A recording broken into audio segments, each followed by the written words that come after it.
Actually, no. I want you to like dive into that more because this is a common thing.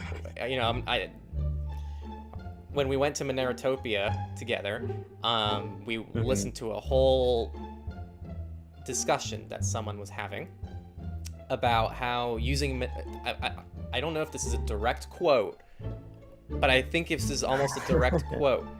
If you use Okay. Monero on a proprietary system, you're instantly compromised. Hmm. Pretty much saying that the entire selling point of Monero, everything that Monero does, just doesn't matter if you do it on Windows.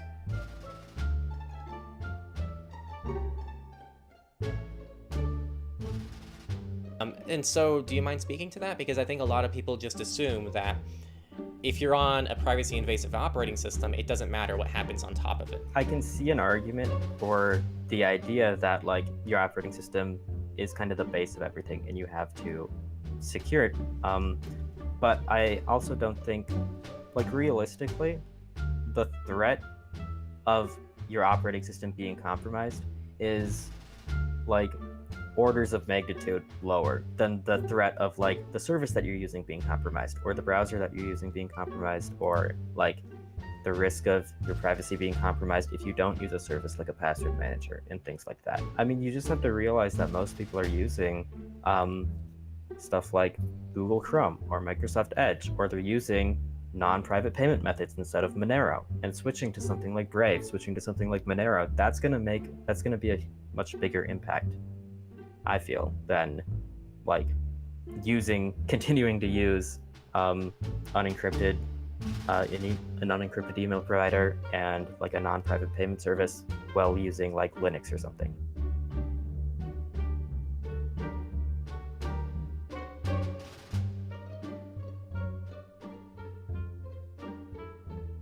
Like fixing the operating system doesn't fix all of the other things that you're using, basically.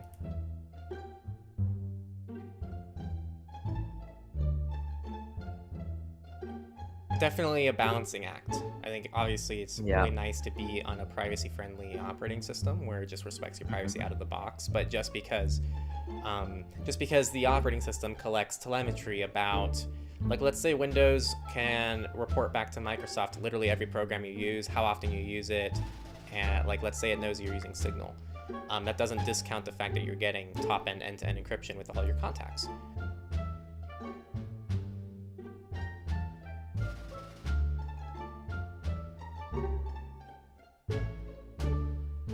A lot of you people listening probably have tried to convince all of your contacts to move over to your favorite end-to-end encrypted messenger of your choice. Session, Signal, Threema, doesn't matter. And I bet none of the people you try to convince to move over to them are using Linux. Does that mean they shouldn't use it? Like Mm-hmm. you need to get out of I will confidently say this, and I will be very firm about this. Like, if you are going to like gatekeep the whole like just don't I'm not going to use this privacy service on this operating system, then you can't have that expectation for other people either who you want to be using your software for your own needs. Then like at that point you need to get your head out of your ass.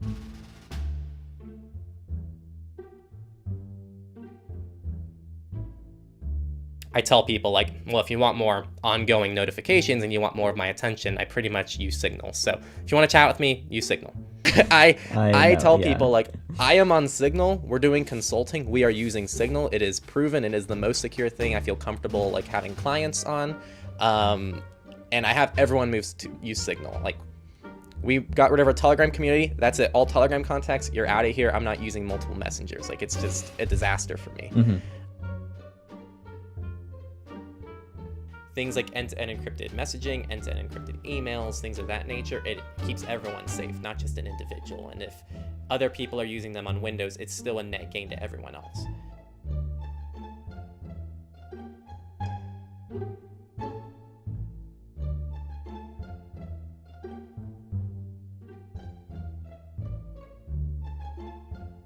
If you're literally at a conference where they're promoting privacy protecting cryptocurrency, like why would you want to go out of your way to discourage everyone who is using Monero just because they're also using Windows, right? Right. From that perspective, you should be glad that they are trying to use Monero before you try to say that they're instantly compromised because they're using some other service with it, right? Right. It's just not that weird. effective, I feel. It's just going to send people away from privacy solutions. Is this guy a retard?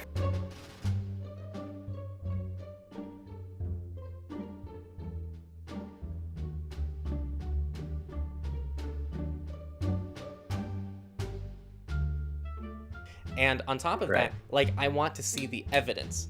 There is so much evidence and so much research that's been done on all the ways that you're tracked online, and it's real. Mm-hmm.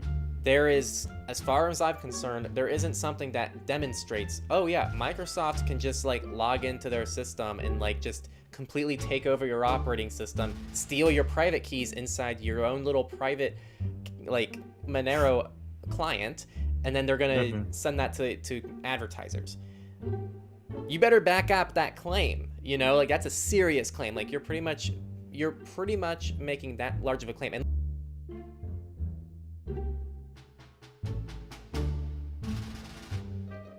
now, on TechLore stream the other day, I'd mentioned I was watching one of those. They were talking about the difference between the theoretical threats and the real threats, and they're saying I wouldn't worry about the theoretical ones. I don't know. I'm not completely sure I agree with that, and the reason is I'm not going to wait for there to be solid evidence that these things are abusing us. I'm just going to avoid them out of a sense of caution. Now, I do agree with what he was saying. We definitely have to focus on the security and privacy risks of the known things that have already leaked. But yeah, I'm not exactly about to trust this company or this video game store or this ESRB application that they're going to take a picture of my face and delete the data immediately.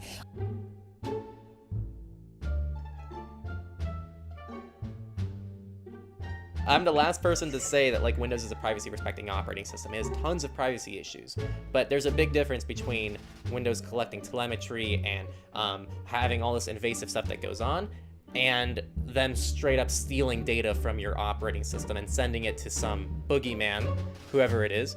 I don't know, is it the CEO? Is it like the security team? Like, I don't know, but there's some boogeyman that's just straight up stealing like your actual like Monero keys. Like it's a whole different ballgame. So I don't know. That's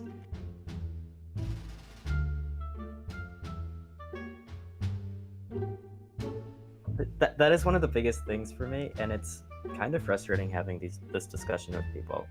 But I really think that people need to focus on like real actual threats before theoretical threats. exactly. Like dealing with all of these theoretical issues with Windows, for example, is good. It's something you should do, but it's not something that you need to prioritize first just because the risk seems the biggest. Because it's your operating system. It seems like if that was compromised, that would be really bad. But there are so many other actual risks that have been proven to exist and make a big impact. Maybe they're not as big as an OS compromise, but they're more likely than an OS compromise, right? So focus on those, and then only when you've secured yourself against all of that can you like work on securing against theoretical security threats.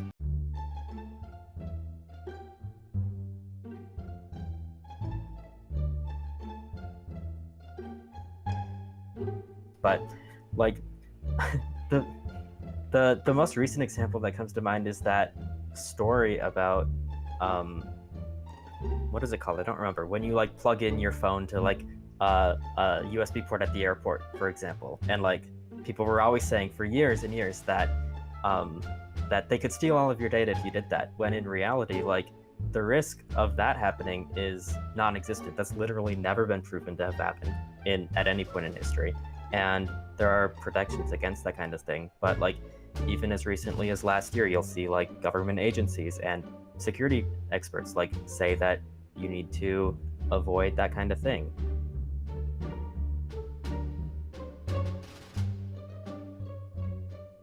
I have two things to add here. One, this is by far, I think, the so with my individual coaching that I have with people one-on-one, right? Like the individual consulting coaching, this is like the number one thing that I deal with.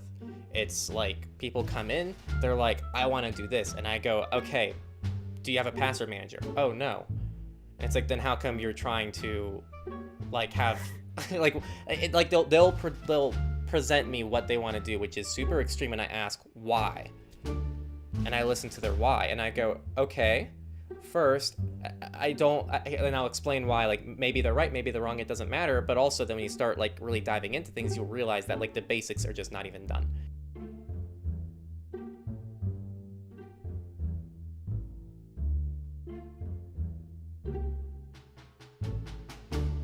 And like even on, like if you look at YouTube and privacy alone, you're gonna see like people who are gonna make videos like delete Signal because of this like very particular issue that like won't even impact most people.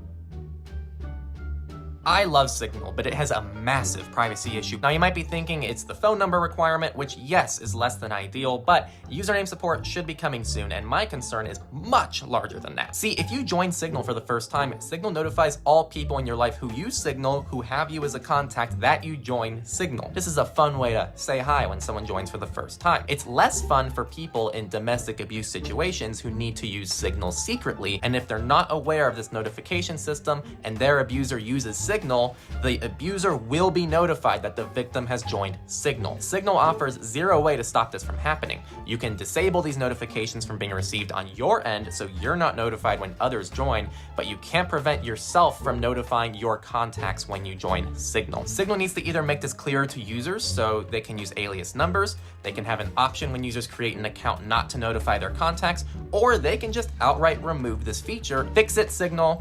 It puts people at risk. And that's gonna be just as loud as someone saying, delete Facebook.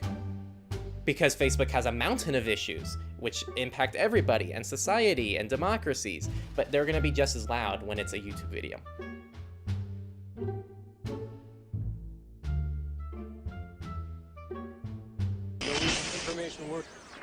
Snatch back your brain, zombie. Snatch it back and hold it.